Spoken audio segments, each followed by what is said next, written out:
फुलंब्री येथील मालमत्ता फसवणूक प्रकरणी मोठी कारवाई, संबंधित अधिकाऱ्यांचं शासनाकडून निलंबन, महसूल मंत्री चंद्रशेखर बावनकुळेंची घोषणा।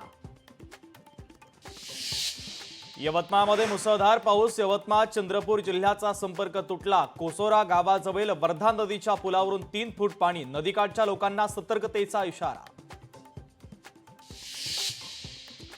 संततधार पावसामुळे वैनगंगा नदीच्या पाणी पातळीमध्ये वाढ, पाणी पातळीत वाढ झाल्यानं नदी नाल्यांच्या पाणी पातळीत मोठी वाढ।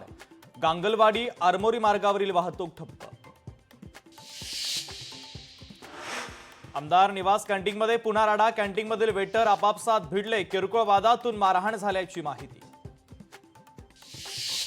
पुण्यात स्पा सेंटरच्या नावाखाली देह व्यापार, पोलिसांनी 18 मुलींची केली सुटका। पुण्यातील उच्चभ्रू बाणेर विमानतळ भागात पोलिसांची छापेमारी करत कारवाई।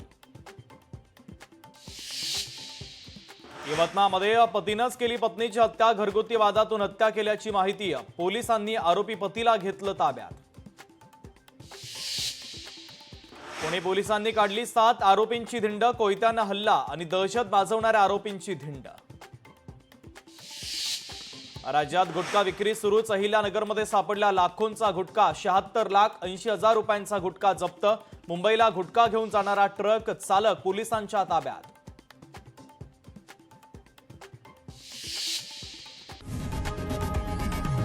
लोकशाही मराठी ऐका, पहा, जागरूक रहा।